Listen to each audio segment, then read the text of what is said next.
ఎవరు నువ్వు? ఏమిటి ఇదంతా? ఇంకా అర్థం కాలేదా కుమార్? మేము నిన్ను కిడ్నాప్ చేశాం. ఇక మీదట మేము దయ తెలిస్తేనే నువ్వు బయటికి వెళ్ళేది. ఇది అన్యాయం. రాత్రి నా దగ్గరికి అభిమానం అంటూ వచ్చి మొత్తం ముందు వాసన చూపించి నన్ను కిడ్నాప్ చేసి తీసుకుని వస్తారా? తప్పులేదు కుమార్, నిన్ను అడ్డం పెట్టుకుని కొన్ని పనులు మేము సాధించాలి. అందుకే నిన్ను తెలివిగా కిడ్నాప్ చేశాం.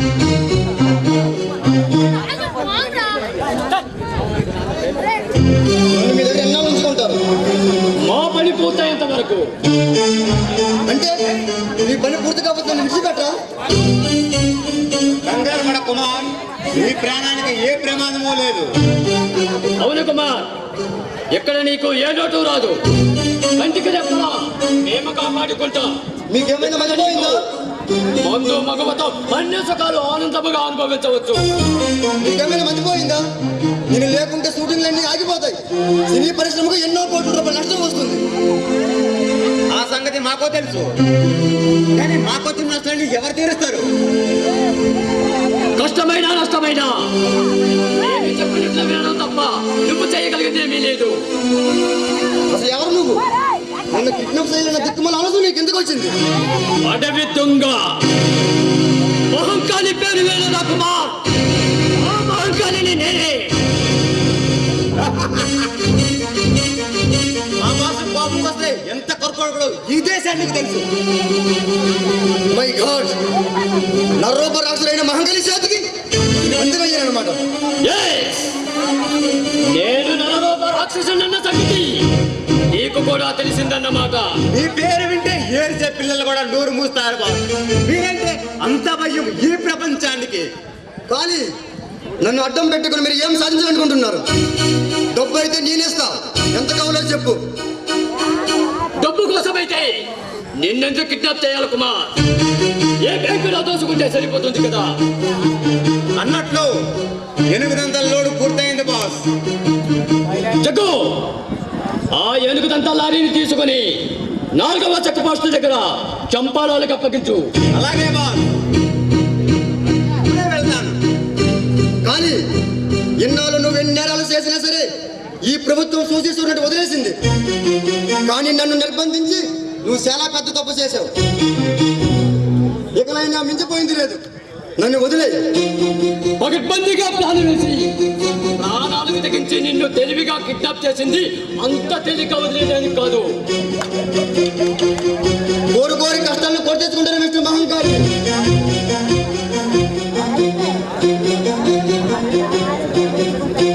ఆ సంగతి నాకు తెలుసు కుమార్.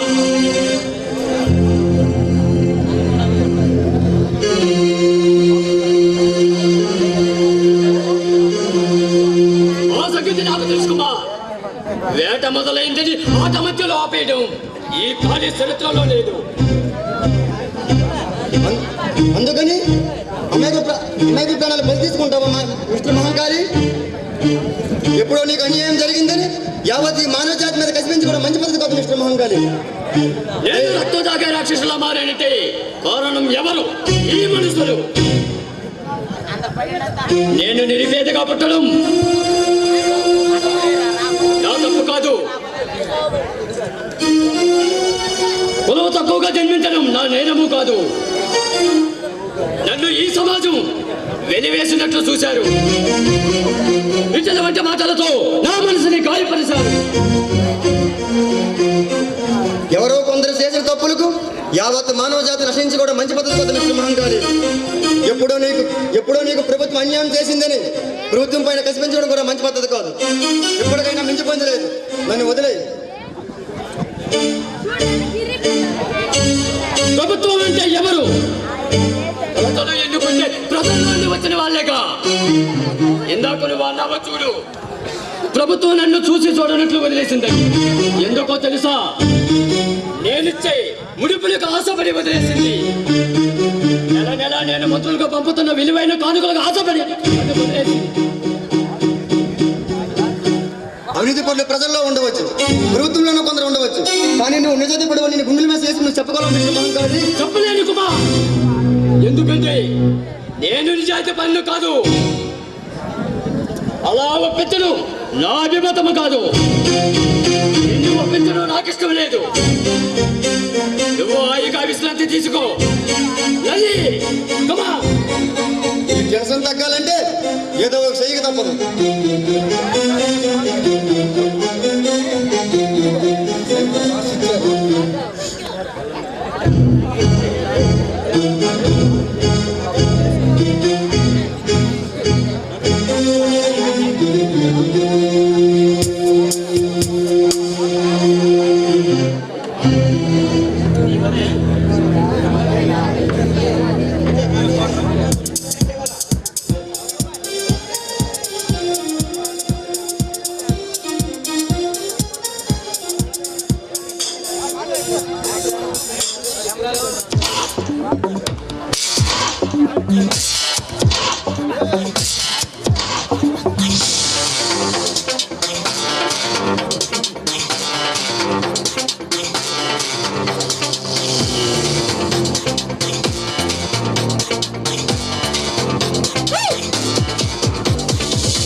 దేవుడు లాంటి మనిషిని కిడ్నాప్ చేసి దెయ్యంలో ఆలోచిస్తున్నావు మహంకాళి.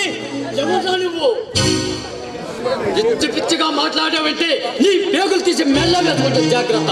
అంతటి పేరున్న మనగాడివా? గతంలో నీకు చాలా సార్లు కొనబడని చెప్పాను, ఇంకా గుర్తుకు రాలేదా? అంటే నువ్వు ఎస్ మిస్టర్ మహంకాళి, భయం రానా? నీలాంటి భయం ఒక విషకుమాలను పతనం చేయడానికి పుట్టిన ప్రళయ రుద్రుణ్ణి. ఎందుకో తెలుసా? నన్ను చంపాలని సరదా పడి ఉంటావు. లేదు. అవునా? లేదు, నీలాంటి సమర్థుని గౌరవించడం సాగిగా వచ్చిన బాధ్యత. నువ్వు సమర్థుడివా? ఆ మాట అన్నా నీకు సిగ్గులేదు? ఇప్పుడు నా వీరత్వానికి వచ్చిన లోటేమిటి? అడవుల్లో ఉంటూ అమాయకులను అంత చేయడం వీరత్వం కాదు. నోరు లేని మూగ జీవాల ప్రాణాలు తీసి వాటి దంతాలు విదేశీయులకు అమ్ముడుకోవడం వీరత్వం కాదు. కొత్తగా పెరిగిన పైరును కరుణ లేకుండా కోసి వాటిని ధాన్యంగా చేసి ఇంటికి తెచ్చుకుంటున్నాడు రైతు. అతను చేసింది తప్పు కానప్పుడు మరి నేను చేసింది తప్పేలా అవుతుంది? పర్వాలేదే, అడవుల్లో ఉంటూ ఆకులు తింటూ నీ చిన్న మెదడు చితికిపోయింది అనుకున్నాను. కానీ నీకు కూడా చావు తెలివితేటలు చాలా ఉన్నాయి. నా తెలివితేటల గురించి నువ్వు హేళన చేయక్కర్లేదు. నీ గొప్పతనం గురించి నువ్వే చెప్పుకోనక్కర్లేదు, ప్రపంచానికి అంతా తెలుసు. ప్రపంచానికి తెలిసిన నిజం నీకు తెలియకపోవడం చాలా విచారకరం. తరువాత తీరిగ్గా విచారిద్దు గాని కుమార్ రాజాని ఎందుకు కిడ్నాప్ చేశావు? అది నీకు అనవసరం. నాకు అవసరం. ఏమిటో అంత అవసరం? ఆ అవసరం నీకు చెప్పాల్సిన అవసరం నాకు లేదు. అయితే ఎందుకు కిడ్నాప్ చేశానో నేను చెప్పను. నువ్వు చెప్పకపోయినా తెలుసుకోగలను.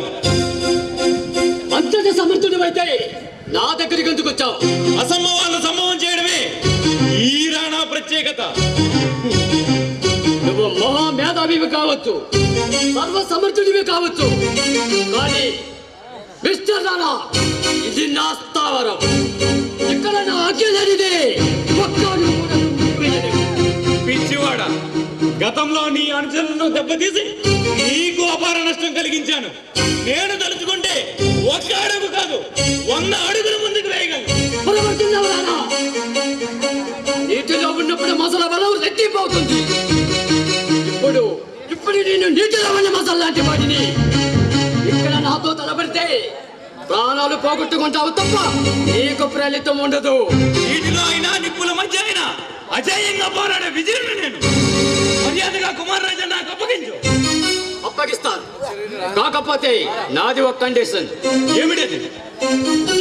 నువ్వు నాతో చేతులు కలపాలి. పగటి కళ్ళ కంటున్నావా? లేదు, కలను నిజం చేసుకోవాలనుకుంటున్నాను. నీలాంటి సమర్థుడిని నాతో చేతులు కలపాలని ఆశపడ్డాను. అది ఈ రోజు అవకాశం వచ్చింది కాబట్టి అడుగుతున్నాను. ఆకాశం నుంచి జారిపడే పిడుగును అరచేత్తో పట్టుకోవాలని ఆశపడితే అన్యాయంగా చేస్తావు. అంటే నాతో చేతులు కలపనంటావు? నా కంఠంలో ప్రాణం ఉండగా జరగదు. అయితే ఇక నువ్వు వెళ్ళొచ్చు. నీ కోరిక నెరవేరదు. నా దగ్గరికి వచ్చి నేను నిన్ను ప్రాణాలతో ఎందుకు వదిలేస్తున్నానో తెలుసా? ఏ నాటకైనా మనసు మార్చుకొని నా దగ్గరికి వస్తావని. ఆల్ రైట్ మిస్టర్ కాళీ, కుమార్ రాజాను కిడ్నాప్ చేసిన వెనుక యుగంధర్ హస్తం ఉందని నాకు తెలుసు. కానీ వాడెందుకు ఈ పని చేయించాడో తెలియలేదు. అది తెలిసిన తర్వాత నీలాంటి మహంకాళీలు 100 మంది వచ్చినా 100 మంది యుగంధర్లు అడ్డుపడినా కుమార్ రాజాను విడిపించుకొని సగర్వంగా వెళ్తాను. నాకు నేనే వదిలితేనే అతను బయటకు వస్తాడు. అంతవరకు నువ్వు కాదు కదా నిన్ను పుట్టించిన ఆ బ్రహ్మదేవుడు దిగి వచ్చినా అతన్ని కాపాడలేరు. కానీ ఒక్కడి మాత్రం గుర్తుంచుకో,